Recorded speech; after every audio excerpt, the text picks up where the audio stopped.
The letter thanked me for approving a plan I had never seen. It was waiting on my desk at 5:42 on Monday morning, beneath the shipping reports. Outside, forklifts moved through the refrigerated yard while vapor rolled from open trailers. The certified envelope was from Harbor Federal Bank. Thank you for authorizing the senior management transition review associated with the proposed restructuring of Ellison Cold Logistics credit facilities. The amount appeared on page 2, $8.6 million. At the bottom was a digital copy of my signature, Mara J. Ellison. The slant was right. So was the long tail on the E. But I had not signed it. I knew every loan our company carried, every maturity date, every lien, and every insurance covenant. I did not forget an $8.6 million restructuring. I reached for my phone to call Caleb, then stopped. After his father died, I told myself I was protecting a boy who had lost too much. Later, I paid off his college debt, covered the lease when his first business failed, and promoted him faster than he had earned. Every rescue felt temporary. Together, they had taught him something permanent. I folded the notice into my portfolio and went downstairs. Drivers lined up at dispatch, and pallets of frozen seafood moved toward the outbound bays. Darnell Brooks stood near Dock 4 studying a refrigeration gauge. Morning, Mara. Caleb already approved moving the Spokane shipment to Bay 7. Why would he need to approve it? I thought you were stepping back from daily routing. Who told you that? His eyes moved toward the glass offices. Caleb said there would be a transition period. Routed according to temperature capacity, I said. Same as always. By 7:30, I had heard 3 versions of the same rumor. Accounting had been told to copy Caleb on capital requests. Human resources had delayed 2 hires until he reviewed the new structure. A vendor had addressed him as acting executive. No announcement had come from me. No board vote had occurred. Still, the company was already learning to move around my absence. At 9, I drove to Harbor Federal without telling anyone. Evan Cole, our commercial lending officer, met me with a thick file. I didn't authorize this review. The bank received a completed preliminary package through your company's secure portal. Submitted by whom? The authorization identifies you as executive sponsor. That wasn't my question. He removed his glasses. Caleb was the operating contact.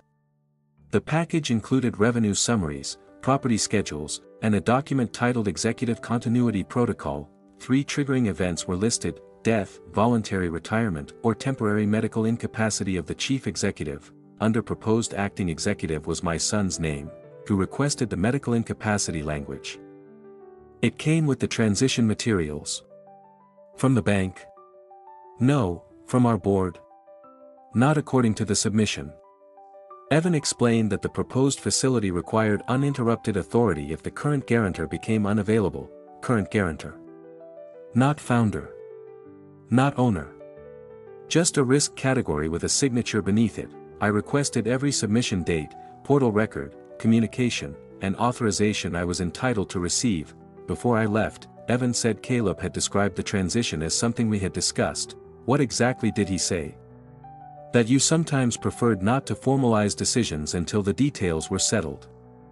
Underneath it was a quieter message: Mara may not remember what she approved.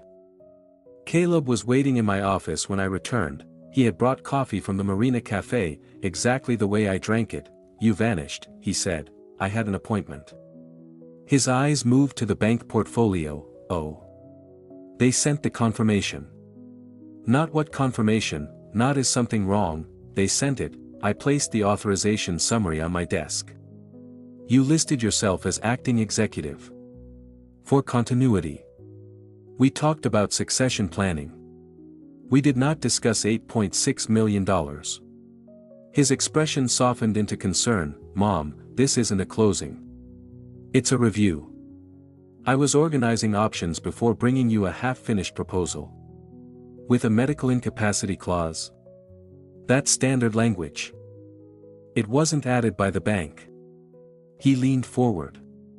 You missed the Tacoma vendor call last month. You sent Lydia the same insurance question twice. I'm not saying anything is wrong. I'm saying responsible companies prepare. Both examples were real. I missed the vendor call because June's car broke down and I drove 50 miles to get her. I repeated the insurance question because Lydia had not answered it the first time. Small facts, rearranged into evidence. I'm trying to protect what you built, he said. He had his father's eyes. I remembered him at 11, asleep after the funeral, still wearing the tie he hated. Maybe I had spent 28 years confusing protection with permission. Who else thinks I'm retiring? People speculate. People are routing decisions through you. Because they know I'm available. And I'm not. He sighed. You're reacting as if someone is taking the company from you. That made him harder to accuse. I slid the page toward him. Did you sign my name? His eyes dropped for less than a second. No, then the records will explain how it got there. Something crossed his face and disappeared. Of course, he said. Request whatever you need. I don't want you feeling shut out. Feeling shut out, not being shut out. After he left, I requested the complete portal audit, every draft, every authorization, and all pending credit documents. Then I asked our IT manager for the access history on my office terminal, executive badge, and document server. I called it a routine security review. The first report arrived late that afternoon. Most entries were ordinary. Then I reached the previous Thursday. At 2:13 a.m., my executive badge had opened the administration corridor. 30 seconds later, it had opened my private office. At 2:13 that morning, I had been 50 miles away, sitting beside Tessa in a high school auditorium. While June performed the final solo in her spring concert, but according to the security system, my badge had entered my office in the middle of the night. I stared at the access report until the numbers stopped looking like numbers. Someone had used my badge, entered my office, and reached the computer holding our banking credentials and property records. If I accused Caleb without proof, he could call it panic. If I waited, he could erase whatever he had done, so I did the one thing he would never expect. I acted uncertain. The next morning, I called Rebecca Sloan. She had handled our estate work after my husband died and helped create the employee ownership trust. When I explained the bank notice and badge log, she went quiet. Do not confront him again. I already asked whether he signed my name. Then he knows you are suspicious. If he is building a claim that you are impaired, stripping his authority now could look irrational. We need proof of your capacity and a clean record of everything he touched. Rebecca scheduled a medical evaluation and a cognitive assessment. Neither went through company insurance. You are not proving yourself to Caleb, she said. You are creating evidence for everyone he may try to persuade. By afternoon, I had answered questions about memory, contracts, and judgment. I repeated numbers backward and explained how I would handle a refrigeration failure during a port closure. The doctor set down her pen. Your results are not consistent with cognitive impairment. I should have felt relieved. Instead, I felt humiliated that my son had forced me to prove the condition of my own mind. Rebecca then introduced me to Priya Nair. Officially, Priya would conduct a routine insurance audit. In reality, she was a forensic accountant. I need the bank package, badge logs, server records, board minutes, property schedules, insurance riders, and every real estate or guarantee authorization from the last 18 months. That is a wide net. Fraud looks isolated only when no one checks the surrounding paperwork. She would report to Rebecca. Caleb would hear only that our insurer wanted updated asset controls. That evening, I copied the executive server archive onto 2 encrypted drives. One went into Rebecca's safe. The other stayed at my house. Then I changed the approval process for property transfers, guarantees, and credit amendments. No single executive credential would be enough. 2 officers and outside counsel would have to confirm any transaction above $500,000. I did not revoke Caleb's access. Taking it away would tell him I had found the door he was using. The next morning, he arrived with coffee again. I can drive you to North Warehouse, he said. You looked tired yesterday. I have driven myself there for 30 years. I know. I am offering. His concern sounded loving. At the production meeting, he pulled out my chair. When Lydia mentioned an insurance deadline, Caleb said, Mom, we moved that review to Friday. Remember? We had moved a different review. I corrected him. Several people checked their notes, he never called me confused. He created small moments in which everyone else could reach the conclusion for him. Afterward, I drafted a company-wide message saying the board and I were considering a structured retirement review, no final decision had been made, and operations would continue under the existing authority chart. The rumor would protect the investigation. It would also weaken every order I gave. I sent it. Within an hour, employees were congratulating Caleb. He accepted their handshakes and said nothing had been decided. Each denial made him look more prepared. That afternoon, June came to my office after school. "Grandma, are you sick?" "No, Dad says you have been forgetting things." "What things?" He would not say. He just said everyone needs to be patient with you. I wanted to tell her about the forged signature, the badge log, and the bank file naming her father beneath the words medical incapacity, but June was 16. She was not evidence, leverage, or a messenger. "I am having routine evaluations," I said. "I am still running the company." "Are you retiring?" "I am considering what the future should look like." "That sounds like yes." "It means I have not decided." She hugged me, but there was caution in it now, as if I might break. After she left, I sat alone. Pretending to be weaker was supposed to make Caleb careless. I had not considered what it would do to the people who loved me. Rebecca called before I could change course. "Priya has started reviewing the files. You need to give Caleb a reason to believe his plan is working." "I just lied to my granddaughter." "You protected her from an accusation we cannot prove. That does not make it feel cleaner." "No. It only makes it necessary." The following Monday, I gave Caleb what he wanted. Our management team gathered to review next quarter's contracts. Every folder on the table was gray except the revised staffing file, which was blue. I carried in the blue folder and opened it as if it contained the customer projections. The mistake was harmless. No figures were approved, no shipment was affected, and no decision depended on it. Caleb noticed immediately. "Mom," he said softly, with 12 people listening, "that is the staffing packet. The contract file is beside your hand." I looked down, paused, and let embarrassment touch my face. "You are right." He exchanged the folders. His hand remained on the back of my chair for a second too long. It was not a son helping his mother, it was a man measuring the furniture he expected to inherit. No one laughed. That made it worse. Darnell watched from the far end of the table. Lydia stopped meeting my eyes. Caleb guided the rest of the meeting with careful respect. When it ended, he walked me to the hall. "You do not have to keep proving anything," he said. "Let me carry more of this." For the first time, I gave him the answer he wanted. "Maybe you should." Relief flashed across his face before concern covered it. That night, Priya worked inside the records room at North Warehouse, bundled in a freezer coat. Some property files existed only as scans attached to old insurance binders. At 10:18, she called me. "I found a lien reference tied to Warehouse 2.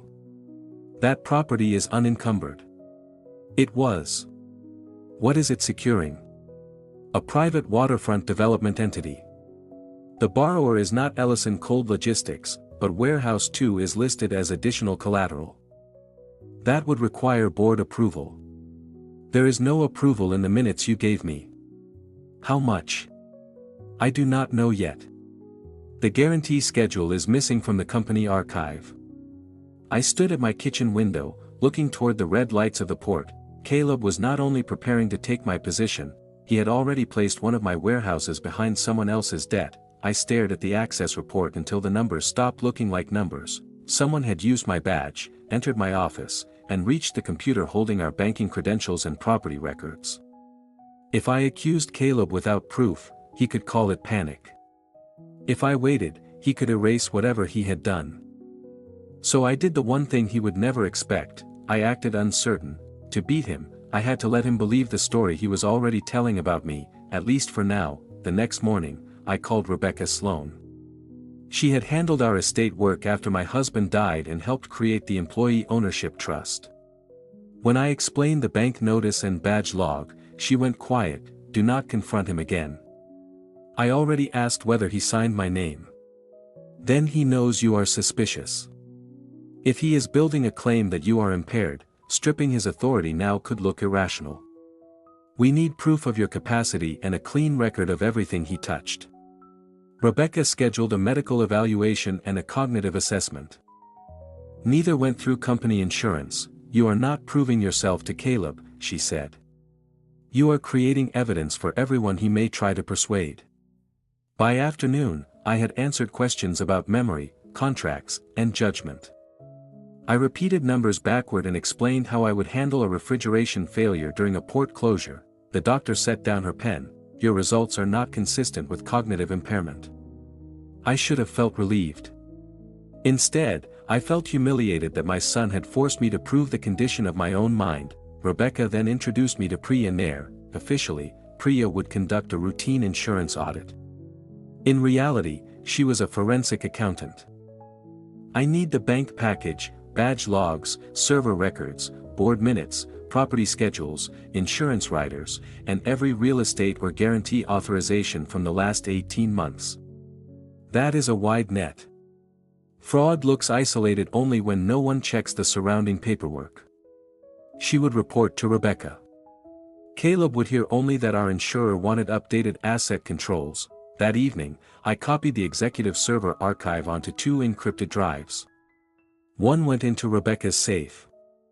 The other stayed at my house. Then I changed the approval process for property transfers, guarantees, and credit amendments. No single executive credential would be enough. 2 officers and outside counsel would have to confirm any transaction above $500,000. I did not revoke Caleb's access. Taking it away would tell him I had found the door he was using. The next morning, he arrived with coffee again. I can drive you to North Warehouse, he said. You looked tired yesterday.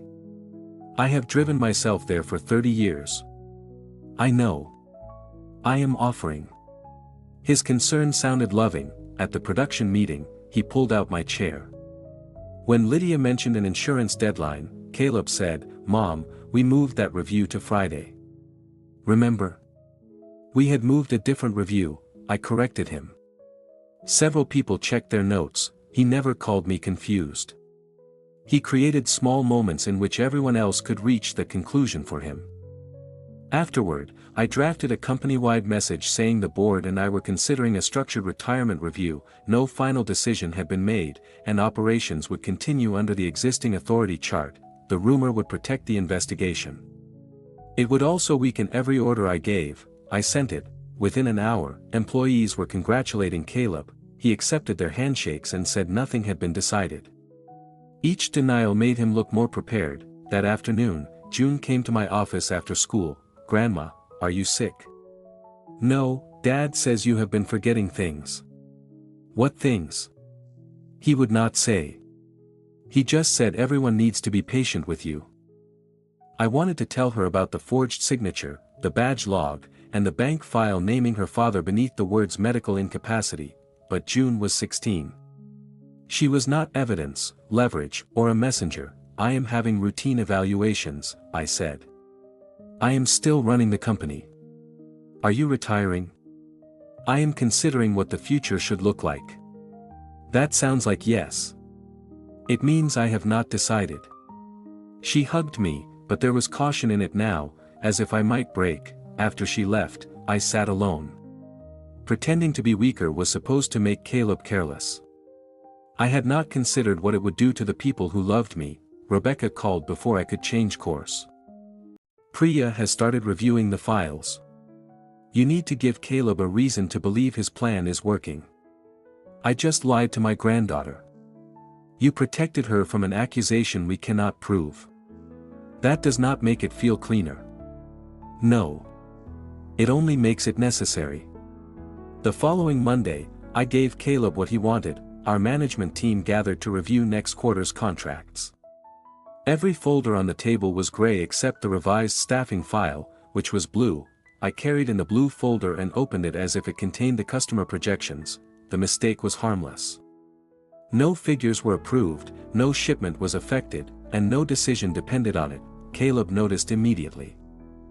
"Mom," he said softly, "with 12 people listening, that is the staffing packet. The contract file is beside your hand."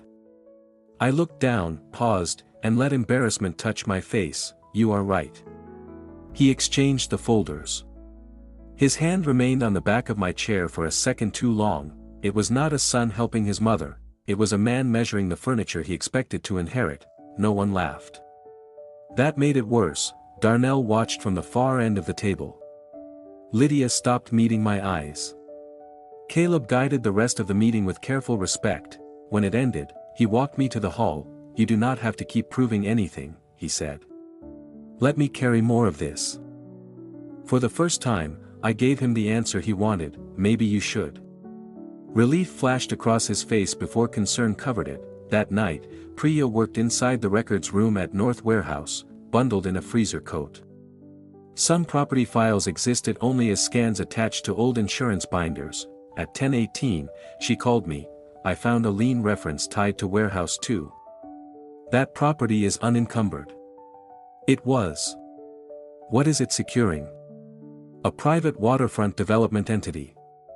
The borrower is not Ellison Cold Logistics, but Warehouse 2 is listed as additional collateral. That would require board approval. There is no approval in the minutes you gave me. How much? I do not know yet. The guarantee schedule is missing from the company archive. I stood at my kitchen window, looking toward the red lights of the port. Caleb was not only preparing to take my position, he had already placed one of my warehouses behind someone else's debt. The authentication code was valid. That was what made it dangerous. Priya had traced the guarantee back to my personal security token, the encrypted device I kept locked inside my office desk. The bank would not see a forged signature. It would see my credentials and a transaction that appeared properly approved. Rain swept across the harbor while Priya arranged the loan file, altered insurance schedules, and a list of missing board records on my desk. "Caleb did not just borrow against Warehouse 2, she said. He built a paper trail designed to make it look as though you directed him." "And Tessa?" "Her name appears as a witness on one acknowledgement. I read the signature twice, Tessa Ellison." Tessa had sat beside me at June's concert while someone used my badge at the company. Now her name appeared beneath a document tied to that night. Does this prove she knew? It proved she signed. Rebecca, listening by phone, said, "Do not contact her yet. If she is involved, warning her could give Caleb time to coordinate their stories. She is June's mother. She is also a witness on a concealed multi-million-dollar obligation." The next morning, Caleb entered my office carrying coffee and a blueberry scone. "You skipped breakfast yesterday." "I was busy." He glanced at the insurance reports. "Priya's still here. The audit is taking longer than expected. You should let me deal with her. You do not need another complicated review right now." "What do I need?" "A little space to think clearly." His hand settled on the back of my chair. I thanked him for the coffee and let him leave believing he had unsettled me. At 4:37 that afternoon, Tessa messaged me from a number I did not recognize. "Please do not call. I need to speak with you alone. Caleb cannot know." She gave me an address 20 miles south of the port. The roadside diner had been closed for nearly a year. Rain hammered the metal awning as I parked beside Tessa's car. She waited in a rear booth beneath the emergency lights, both hands around a cold paper cup. "You came alone?" she asked. "Yes." "Does Rebecca know?" I did not answer. "That means yes." "Why am I here?" She placed a phone on the table. The screen was cracked from one corner to the center. "Caleb thinks I destroyed this." "What is on it?" "Messages. Voice notes. Photographs of documents." "Why keep them?" "At first, because I was afraid he would blame me. Later, because I realized he was planning to." I placed the guarantee acknowledgement beside her cup. "Is this your signature?" "Yes." "Did you witness me approve that guarantee?" "No." "Then what did you witness?" She looked toward the dark window. "Caleb using your office computer." "When?" The night of June's concert. You were sitting beside me. For the first half. Caleb said he had an operations emergency. He left before June's solo and came back near the end. I remembered him arriving late with rain on his coat, blaming traffic near the bridge. He told me you had approved the financing verbally, Tessa said. He said the board paperwork was delayed and the lender needed confirmation before morning. So you signed. He said it was temporary. A temporary false statement is still false. I know. No. You know now because the debt is collapsing. What did you understand when you signed? Her eyes filled, but she did not look away. I understood you had not signed it in front of me.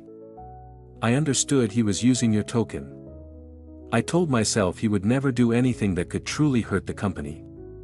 You helped him hide it. Yes. The marina project had begun as a small redevelopment partnership. Caleb expected approval for luxury slips, restaurants, and waterfront condominiums. Then construction costs rose, permits stalled, and one investor withdrew. He borrowed more to keep the project alive. Tessa had signed personal guarantees on their house and retirement accounts. When that was not enough, Caleb used warehouse too. He said the company would be sold eventually anyway, she said. He said you were holding on because you could not imagine being anything except the founder.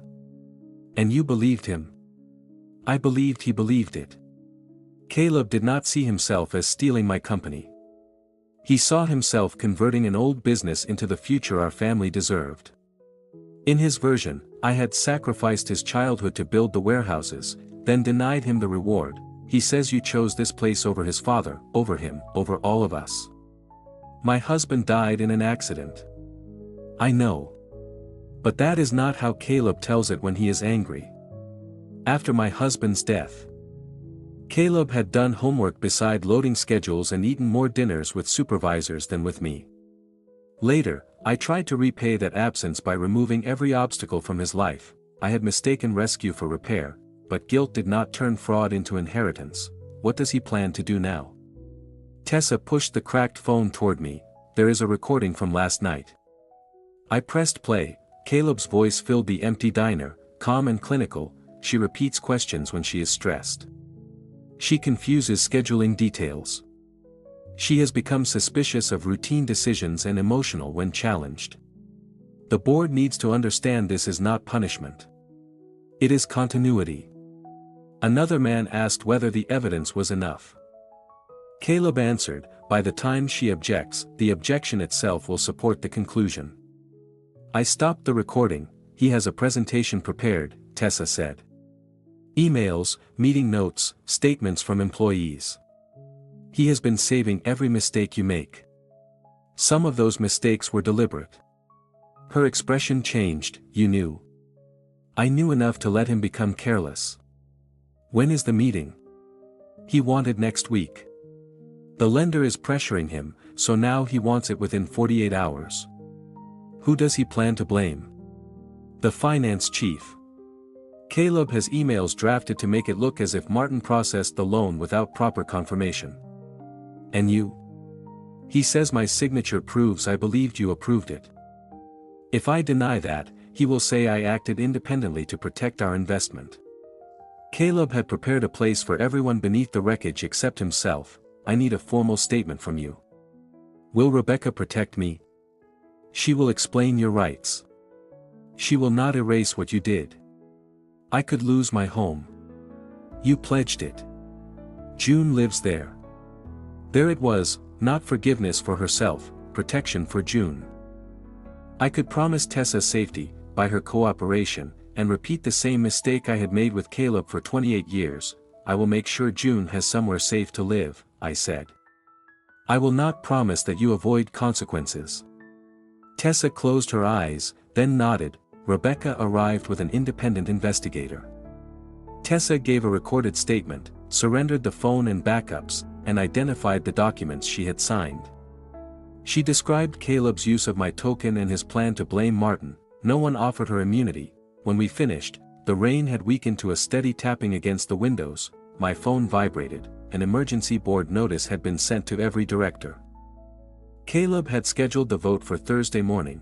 Attached was his presentation, a recommendation that I be temporarily removed from executive authority, and a 2-page medical summary bearing the letterhead of a clinic I had never visited. He was no longer preparing to declare me incapable, he had already begun. I read the emergency notice 3 times before calling Rebecca.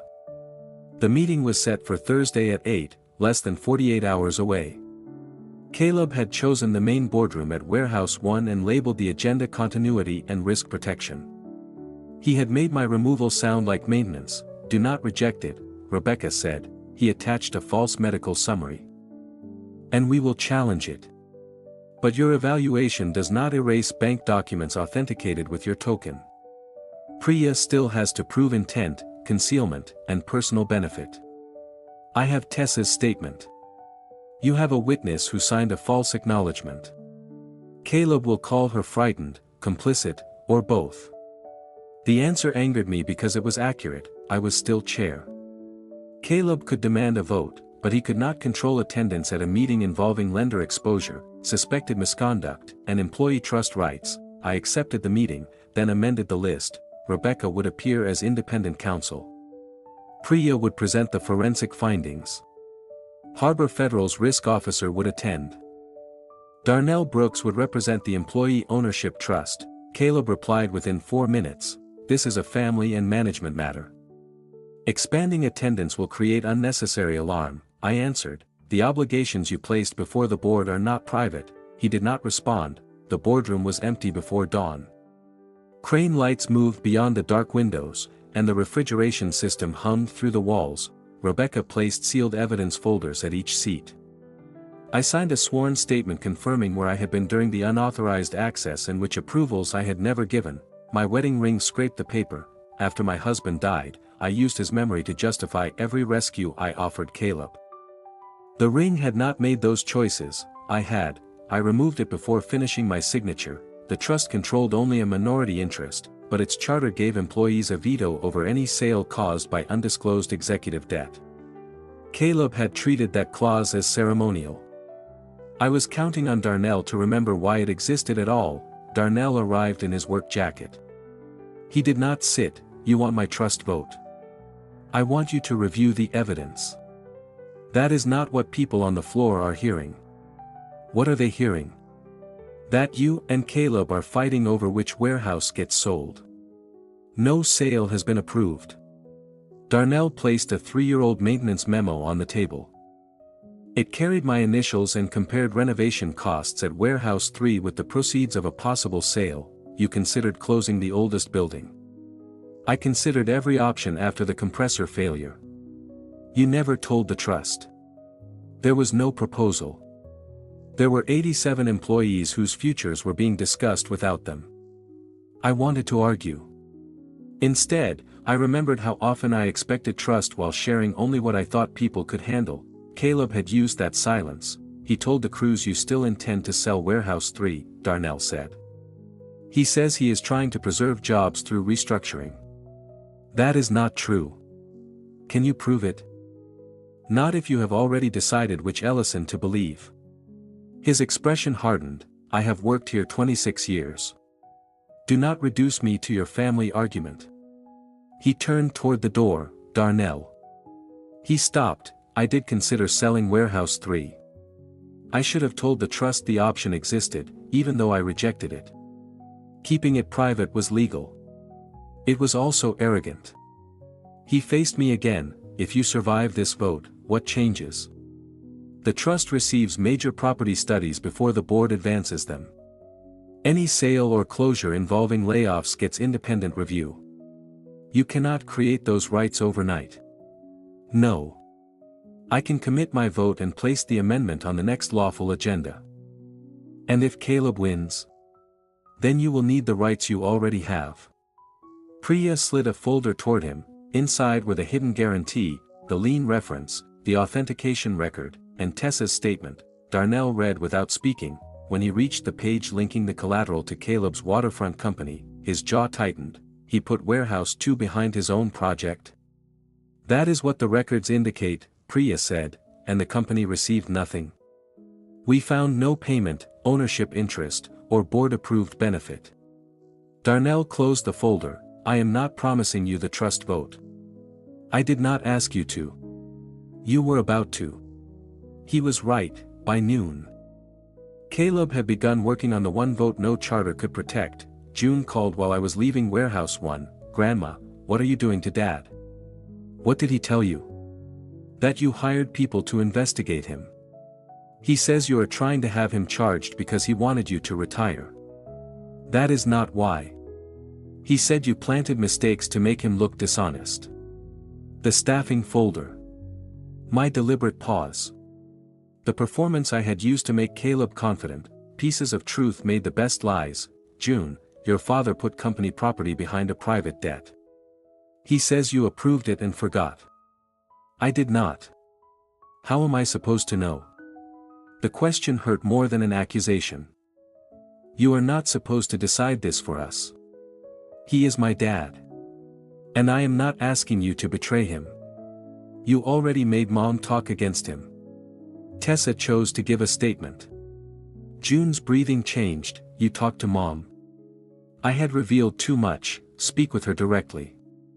She is not answering me. June, whatever happens, you will have a safe place. I do not want a safe place. I want my family to stop destroying itself. The call ended. I sent one message telling her I loved her. It remained unread. By evening, 200 employees knew a vote was coming. Small groups gathered outside Warehouse 1. Rumors moved fast: layoffs, foreclosure, my illness, Caleb's promotion. A secret buyer. I could expose the guarantee immediately and stop some of it. Rebecca advised against it. If Caleb knows what we have, he can change his presentation, contact the lender, or accuse us of prejudicing the vote. So we let him call me incapable. We let him commit to his version in a recorded meeting. The boardroom system routinely recorded major credit and property decisions.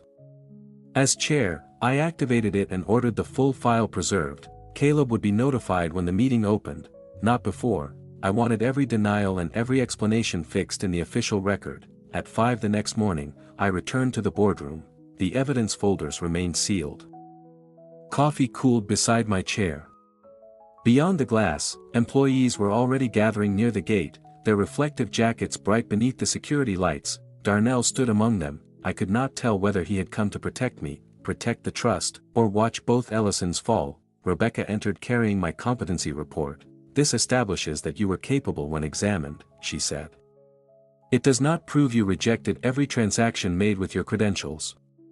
My health is not the whole case. The case is what Caleb did, why he hid it, and who benefited. Good. Priya arrived last.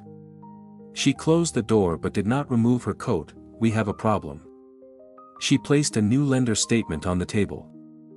The guarantee she found was not the full exposure. Interest reserves, extension fees, and a second advance had increased the secured obligation far beyond the amount in Caleb's files. How far beyond? Just under 12 million. The room tightened. Can Harbor Federal freeze it? The risk officer can suspend new advances. That will not stop the private lender from declaring default against the collateral. What does that mean for Warehouse 2? If we cannot secure a standstill today, the creditor can begin enforcement. Even if the board removes Caleb, the company could still be pushed into receivership while authorization is litigated. Footsteps sounded in the corridor.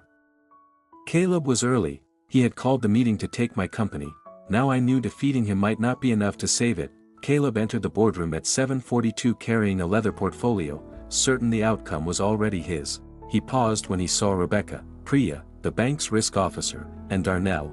This was supposed to be an internal board meeting. It is, I said. Everyone here has a direct interest in your agenda. His eyes moved to the sealed folders, then to the recording light. The meeting is being recorded? As required for major credit and property decisions. At 8 precisely, I called the meeting to order. Caleb stood and began with concern. He spoke about succession planning, lender confidence, and protecting employees from uncertainty. He displayed emails in which I had repeated questions, cited the missed Tacoma vendor call, then showed a photograph of the blue staffing folder I had carried into the contract meeting. The harmless mistake I staged now appeared beneath the words pattern of executive confusion. My recommendation is temporary, he said. My mother should remain chair while executive authority transfers to me until physicians determine whether she can safely resume operational control. Caleb advanced to the medical summary. It claimed I had reported fatigue, memory lapses, and disorientation. Which physician examined me? I asked. The summary was prepared from information supplied during a family consultation. Were you present? No, was I? His jaw shifted. The clinic was given enough information to identify a legitimate concern. So no physician from that clinic examined me. Families often seek preliminary guidance before a patient agrees to evaluation. He had changed my identity in the room with one word, patient. He moved to the sale of Warehouse 2, calling it the fastest way to reduce debt and modernize operations. His slides denied personal interest and claimed months of discussion with me. I asked, do you have any direct or indirect financial interest in that sale? No. Has any entity you control received funds secured by company property? Absolutely not. The waveform on the recording monitor moved with every syllable, and every disputed authorization came from me? Yes. You approved the restructuring verbally and through your credentials. I turned to Priya. She opened the first sealed folder. The monitor changed to a transaction map. Warehouse 2 sat at the center, connected to a private lender and then to Salish Crest Development. Priya identified its owners, Caleb Ellison and Tessa Ellison. The lender advanced funds to Salish Crest in 3 stages, she said. The total secured exposure is just under $12 million. Ellison Cold Logistics received no equity, revenue, or board-approved benefit. That chart is misleading, Caleb said.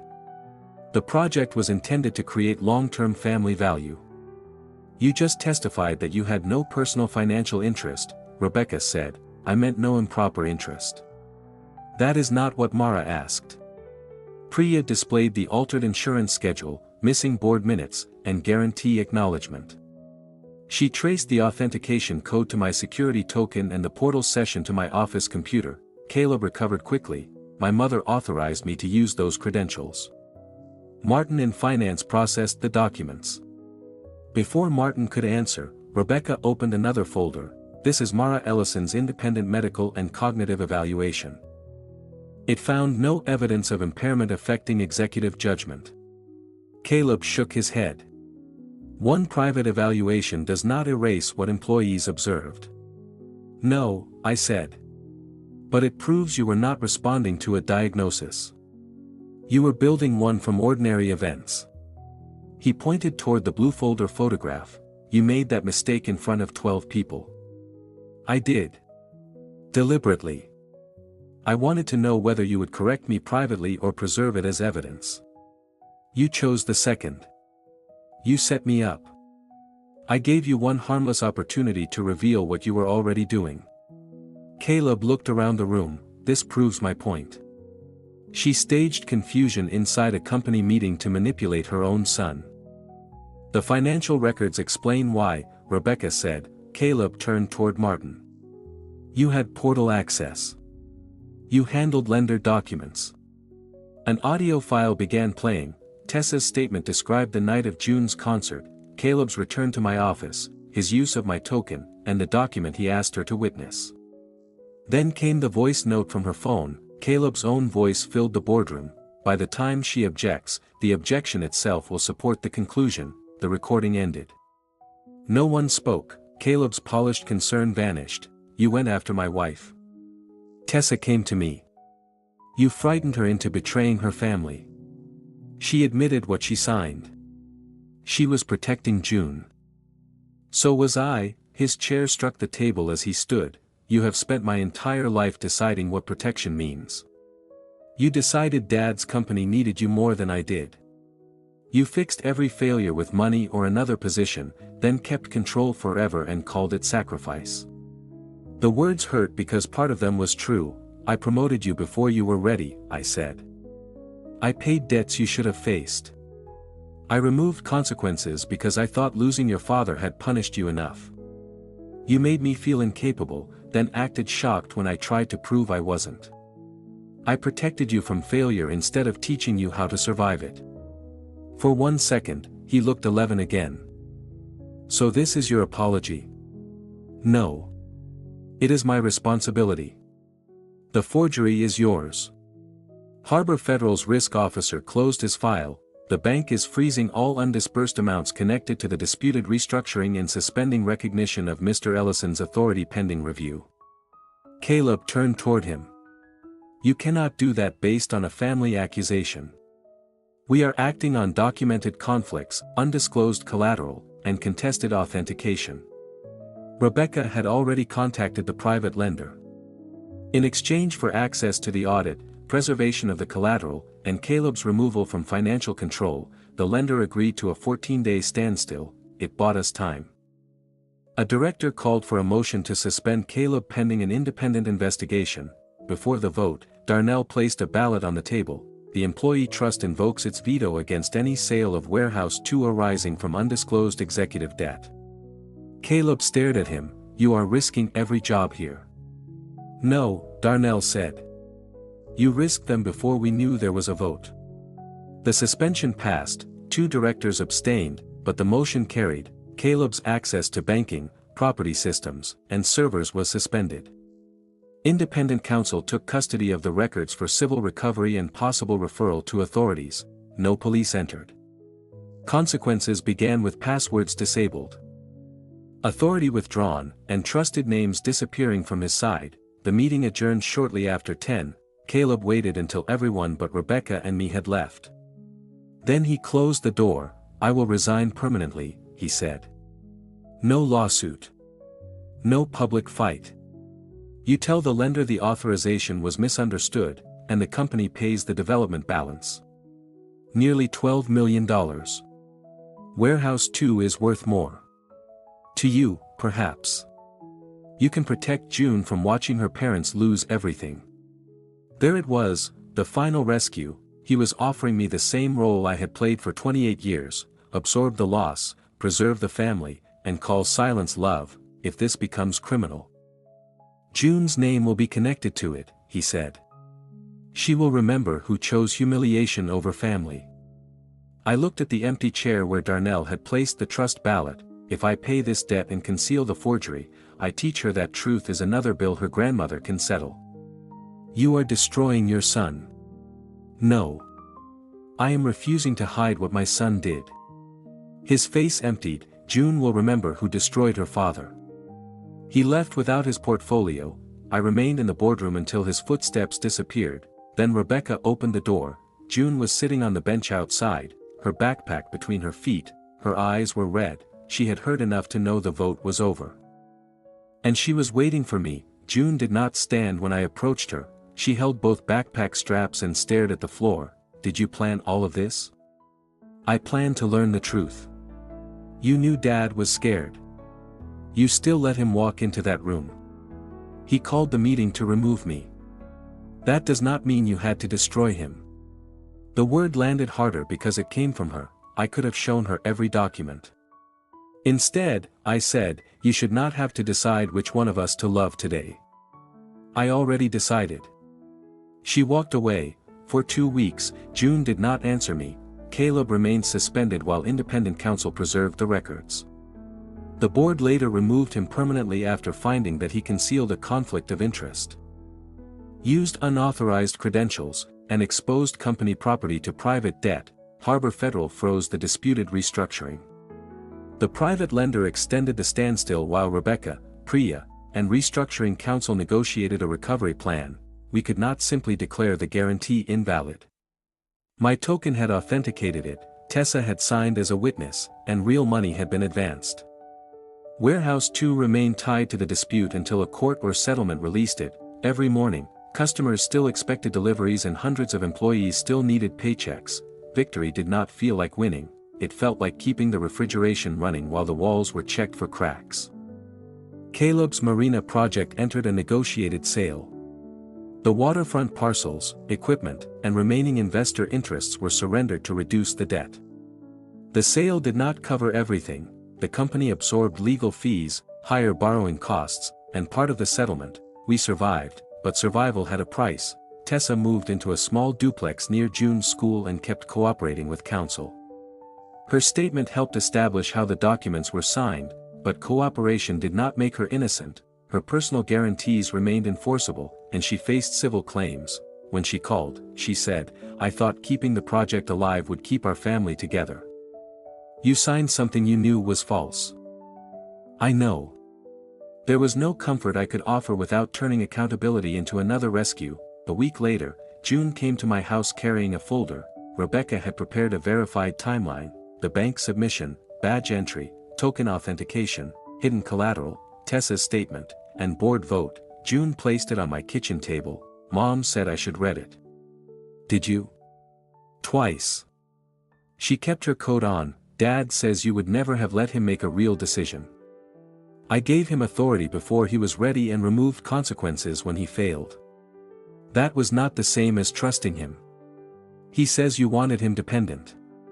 The accusation was cruel, but not absurd. Part of me wanted him close.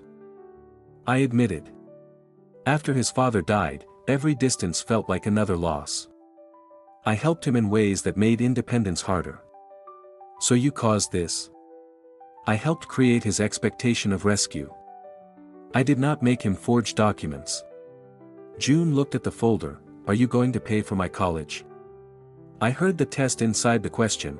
Money had become our family's language whenever honesty felt too dangerous. "We can discuss college through a clear plan that does not depend on whether you agree with me. But I will not use money today to make this easier." She left after 12 minutes, the next visit lasted 20. By the fourth, she accepted tea. We did not repair anything quickly.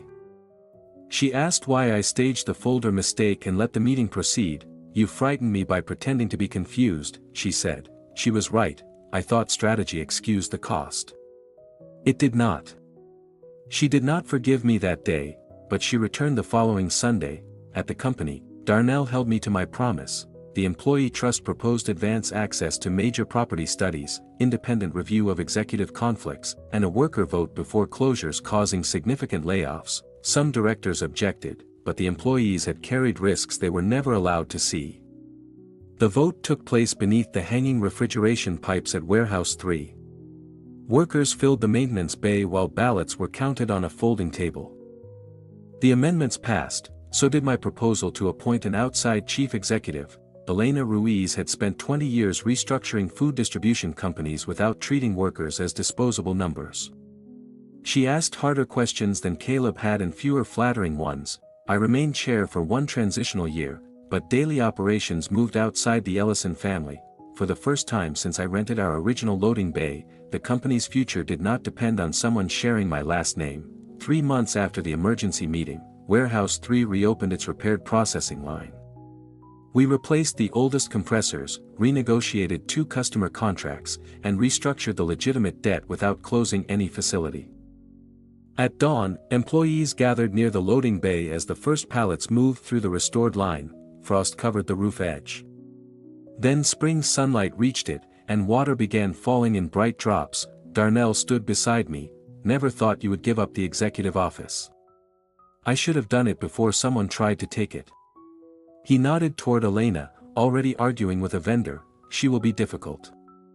"That is usually the same as good around here." Caleb contacted me that afternoon through his attorney. Investigators were still reviewing the guarantees, medical summary, and lender submissions. No final criminal decision had been announced. He wanted the company to describe the matter publicly as a misunderstanding caused by incomplete succession planning. In exchange, he would stop disputing his removal and cooperate with the remaining asset transfers. Rebecca read the proposal in my office. "It would reduce legal expense," she said. "But the wording is false. Calling it a misunderstanding would protect Caleb's reputation and give June a less painful version of her father. It would also put the lie back inside the company." I asked Rebecca to arrange one supervised call. Caleb sounded tired. "One sentence, Mom. Say the authorization was misunderstood. The employees nearly paid for what you did. If you tell the truth publicly, there is no way back for us." I looked at the plain archive box on my desk. There may already be no way back. You could still act like my mother. For years, I thought that meant standing between you and every consequence. And now? Now it means I will not help you lie. He ended the call. The company issued a factual statement confirming Caleb's removal for undisclosed conflicts and unauthorized financial activity. It accused him of no unproven crime and included no family history. It told only what we could verify. June stopped speaking to me for 9 days. On the 10th, she came to Warehouse 3. We stood in the old loading bay where her grandfather and I once worked nights with borrowed pallet jacks and second-hand freezer coats. Dad says you chose the company again. I chose the truth. Is that supposed to make me feel better? No, she watched workers guide a trailer toward the dock. Can I still be angry with you? Yes. Can I still love him? Yes. That answer brought tears to her eyes. She did not hug me. She slipped her hand into mine for a few seconds, then let go. It was not forgiveness. It was a beginning neither of us had purchased. Later, I carried the archive box to the records room and placed it on a steel shelf. No family label. Just a date and a retention number. Outside, the refrigeration units began their evening cycle. I had spent most of my life believing love meant keeping people from falling. Caleb had counted on that belief when he used my name. My office, and my guilt. I did not save the company by defeating my son. I saved it when I finally stopped protecting him from the truth.